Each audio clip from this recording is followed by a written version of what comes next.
అప్పుల బాధలు వెంటాడుతున్నాయా? అయితే 6 JVR వారి జాతిరత్నాలు ధరించండి. హాయ్, వెల్కమ్ టు మనం టీవీ. నేను మీ మనోజ్. కుకట్పల్లిలోనే కాదు, యావత్ తెలుగు రాష్ట్రాల్లో సంచలనం క్రియేట్ చేసిన మర్డర్ కేసు అది సహస్రది. సో ప్రస్తుతం మన సహస్ర ఎక్కడైతే మర్డర్ జరిగిందో అదే ఇంటి దగ్గర ఉన్నాం. విజువల్లో చూసుకోవచ్చు. దాదాపుగా అర్ధరాత్రి 12 గంటల సమయంలో ఎవరూ లేని సమయం చూసి వాళ్ళ అమ్మా నాన్న పనులకి వెళ్ళిన సమయంలో ఆ అమ్మాయి మీద 1 కాదు 2 కాదు దాదాపుగా 20 కత్తిపోట్లు పొడిచి ఆ దుండగుడు పరారయ్యాడు.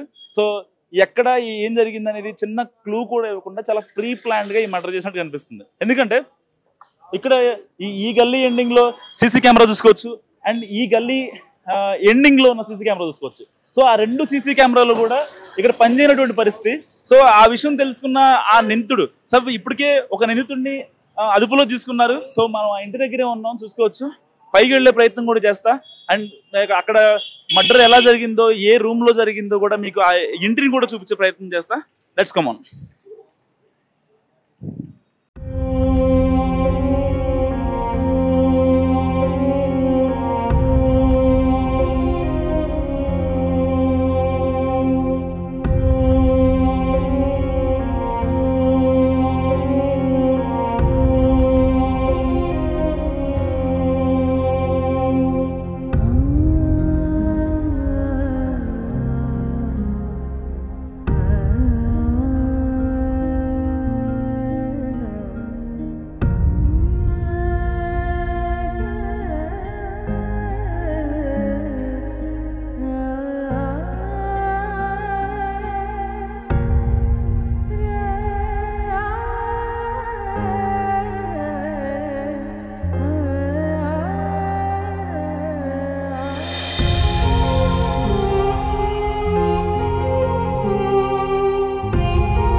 సో విజువల్స్ చూసుకోవచ్చు. సో ఇదే బెడ్ మీద ఆ పిల్లని చాలా దారుణంగా చంపాడు ఆ యువకుడు.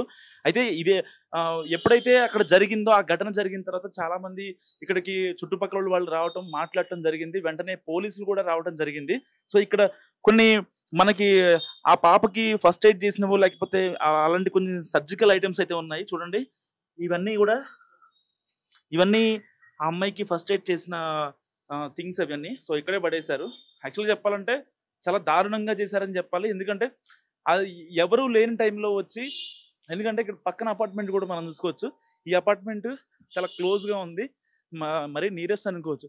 ఒకవేళ హంతకుడు దూకి వెళ్ళాలన్నా ఈజీగా యాక్సెస్ ఉంది, ఒకవేళ ఆ బిల్డింగ్ నుంచి రావాలన్నా. ఎందుకంటే ఇదే అపార్ట్మెంట్లో ఉన్న ఆ అబ్బాయినే ఇక్కడ పోలీసులు అదుపులో తీసుకున్న పరిస్థితి. సో ఒక రకంగా కీలక పురోగతి అనుకోవచ్చు.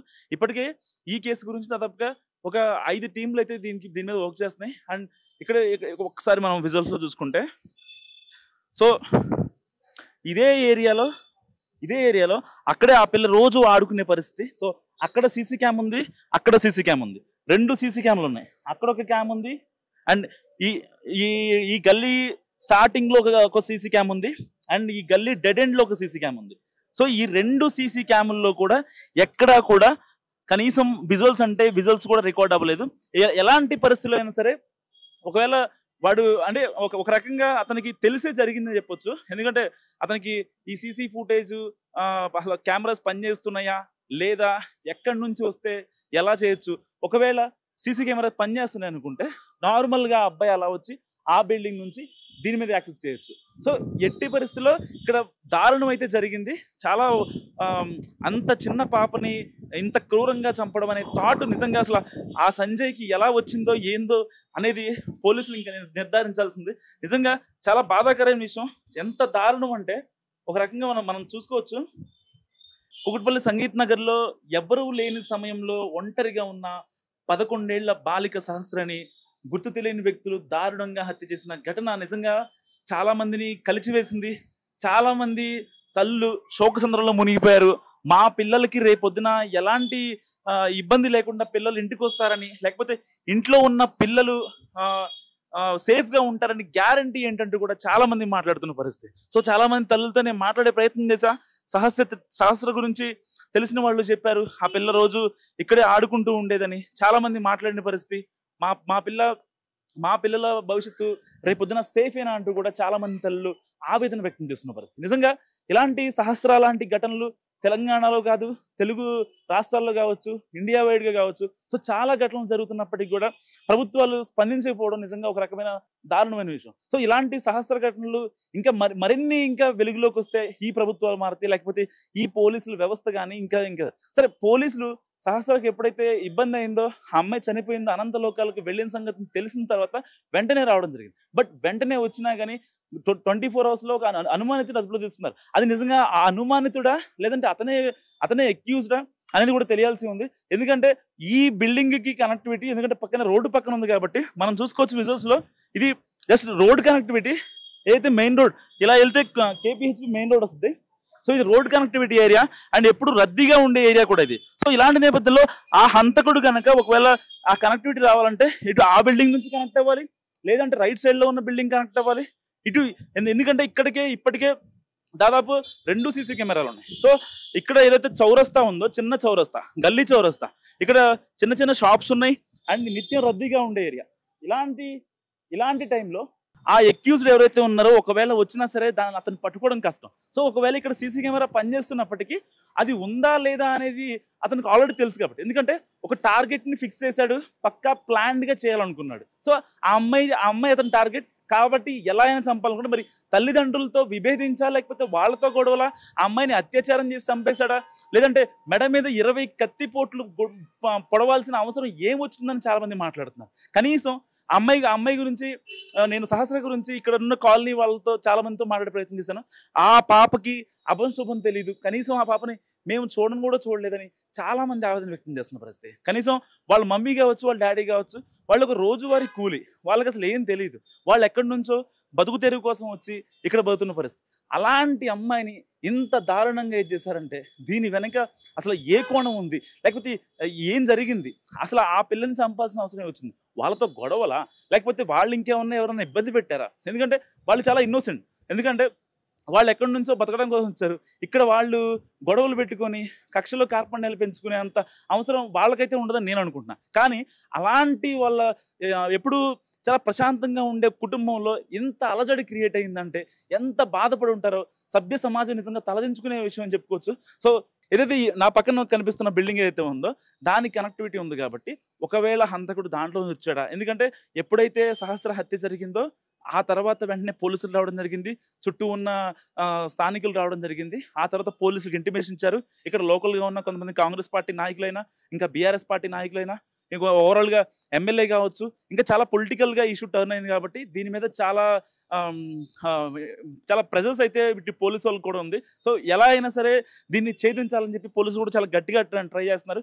ఇప్పటికే దాదాపు 4-5 క్లూస్ టీంలు కానీ ఇంకా 4-5 టీంలు వర్క్ చేస్తున్నాయి దీని మీద. సో చుట్టూ ఈ బిల్డింగ్ చుట్టూ కూడా పోలీసులు బందోబస్తు కూడా గట్టిగా ప్లాన్ చేశారు. సో ఎలాంటి అప్డేట్ ఉన్నా సరే ఇక్కడ నుంచి ఏసీపీ ఆఫీస్కి వెళ్తుంది, కూకట్పల్లి ఏసీపీ ఆఫీస్కి, అక్కడి నుంచి మొత్తం మానిటర్ చేస్తున్నారు. ఎందుకంటే ఆల్రెడీ ఒకసారి ప్రాణం పోయింది. సో దీన్ని చాలా పొలిటికల్గా టర్న్ అయింది కాబట్టి దీన్ని ఎలా అయినా సరే దీన్ని ఛేదించాలి అనేది ఇక్కడ పోలీసులు తేల్చాలని ప్రయత్నిస్తారు. సో వాస్తవానికి ఒక్కటే ఫైనల్గా మాట్లాడుకుందాం.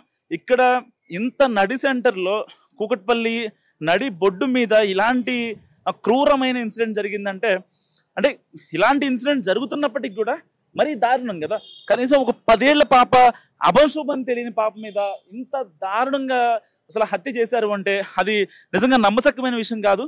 చూసుకోవచ్చు మనం ఒకసారి కిందకి. ఇదే మెయిన్ రోడ్డు, ఈ మెయిన్ రోడ్ నుంచి అటు రైట్కి కూడా మెయిన్ రోడ్ ఉంది, ఈ బిల్డింగ్ పక్క కూడా మెయిన్ రోడ్ ఉంది. సో హంతకుడు ఎవరైతే చంపారో సంజయ్ అనే హంతకుడు అంటలేదు, అతన్ని అదుపులో తీసుకున్నారు. ఇదే అపార్ట్మెంట్లో అతను 2nd ఫ్లోర్లో అతను ఉంటున్నాడు. సో వాళ్ళ అమ్మతో వాళ్ళ ఆవిడతో వాళ్ళ పిల్లలతో మాట్లాడడం కూడా జరిగింది. మా ఆయన అలాంటి వాడు కాదు అని చెప్తున్నారు. కానీ ఎట్టి పరిస్థితుల్లో పోలీసులకి కాసంత అనుమానం వచ్చింది అంటే అక్కడ ఏదో తీగ లాగితే డొంక కదిలే అవకాశం ఉంది కాబట్టి అని మాట్లాడుకుంటారు. సో ఎప్పుడైతే సహస్ర హత్య జరిగిందో, సహస్ర హత్య తర్వాత దాని తర్వాత నా వెనకాల ఉన్న విజువల్స్లో కనిపిస్తున్న బిల్డింగ్ కూడా పోలీసులు బ్లాక్ చేశారు. సో ఏమన్నా ఇబ్బంది అయిందా అంటే అక్కడ ఎవరన్నా గంజాయి సేవించారా, లేకపోతే ఇలాంటి ఆస్పెక్ట్స్లో కూడా పోలీసులు చాలా గట్టిగా మాట్లాడుతున్నారు. సో దానికి మరి ఎలాంటి నిజాలు బయటకు వస్తాయో చూడాలి. సో ఇదే ఇంట్లో సహస్రాన్ని అతి తీవ్రంగా హత్య చేసి చంపేశారు. మెడ మీద ఒక ఘాటు కాదు, దాదాపుగా 20 ఘాట్లు పొడిచాడంటే వాడెంత క్రూరంగా ఉన్నాడో అర్థం చేసుకోవచ్చు మనం. అన్యం పుణ్యం ఆ పిల్లకి అసలు ఏమీ తెలీదు, కనీసం ఊహ తెలీదు. అమ్మ నాన్నే లోకంగా భావించే ఆ పిల్లని 20 పోట్లు పొడిచాడంటే అసలు వాడికి సిగ్గుందా, బుద్ధుందా అంటూ కూడా చాలా మంది మాట్లాడుతున్న పరిస్థితి. ఒకసారి మనం విజువల్స్ చూసుకోవచ్చు. ఇదే ఇల్లు, చాలా చిన్న ఇల్లు. మీకు అక్కడ యాక్చువల్గా లైట్ లేదు లోపల, చూపిద్దామంటే పోలీసు వాళ్ళు లైట్స్ ఆఫ్ చేశారు. నేను ఫ్లాష్ చేసినా కానీ కనిపించిన సిచ్యువేషన్. సో నాకు కనిపిస్తున్నది ఒక చిన్న 1 BHK బెడ్రూమ్. ఎందుకంటే ఇది పెంట్ హౌస్ పైన ఉంది కాబట్టి. G+3 బిల్డింగ్ ఇది. G+3లో పెంట్ హౌస్ అంటే ఇంకేముంటే పైన వాటర్ ట్యాంక్ ఉంటుంది, ఒక ఫ్రిడ్జ్, ఒక కిచెను, ఒక వాష్రూము, ఒక హాల్, ఒక బెడ్రూమ్. సో హాల్లోనే హత్య జరిగింది. కరెక్ట్గా దేవుడి ఫోటోలు ఎదురుగానే ఆ అమ్మాయిని అతి దారుణంగా హత్య చేశాడు. బెడ్ మీద కూడా 5 బెడ్ ఉంది. 5 బెడ్లో ఆ బెడ్ మీద చాలా దారుణంగా నాకు బ్లడ్ కనిపిస్తుంది. మీకు చూపించలేని ప్రయత్నం, బట్ నేను చెప్పేదైతే నిజం. ఎందుకంటే నైట్ బ్లడ్ పడింది, ఆ బ్లడ్ నాకు చాలా క్లియర్ కనిపిస్తుంది. ఇంకా తేమగా ఉంది ఆ బ్లడ్ అంతా. ఎంత దారుణంగా చంపాడంటే అంత దారుణంగా చంపాడు. సో ఆ టైల్స్ మీద కూడా చాలా ఉంది, టైల్స్ మీద కూడా కింద పడింది. సో పోలీసులు ఆల్రెడీ తీసుకెళ్లారు, అంత ఇన్వెస్టిగేషన్ అయితే అయింది. సో ఆ అమ్మాయికి ఎక్కడన్నా బతికే ఛాన్స్ ఉందంటూ కూడా ఒక ఫస్ట్ ఎయిడ్ ప్రయత్నం అయితే చేసినట్టున్నారు. ఆ ఫస్ట్ ఎయిడ్కి సంబంధించిన కూడా గ్లౌజులు అయితే మనకి కనిపిస్తున్నాయి విజువల్స్లో. సో ఎంత దారుణంగా చంపారంటే ఇలాంటి పరిస్థితి నిజంగా ఎవరైతే సహస్ర అమ్మ నాన్న ఉన్నారో వాళ్ళు అసలు నిజంగా ఎక్స్పెక్ట్ చేయని సిచ్యువేషన్ ఇది. ఎందుకంటే వాళ్ళు సరదాగా వెళ్ళారు పని చూసుకొని రావాల్సిన వాళ్ళు, వచ్చిన తర్వాత పాప పడుకుంటుంది, పాప ప్రశాంతంగా ఉంటుంది అనుకునే సిచ్యువేషన్లో పాప ఇక లేదు అనే మాట విన్న ఆ తల్లిదండ్రుల పరిస్థితి ఒక్కసారి ఆలోచించండి, ఎంత అగమ్య గోచరంగా ఉంటుందో. ఇక పాప లేదు, రేపొద్దున నేను పాపతో ఆడుకోలేను. నిజంగా ఏ తల్లికి ఏ తండ్రికి ఇష్టం ఉండదు పాపన్న బాబన్న.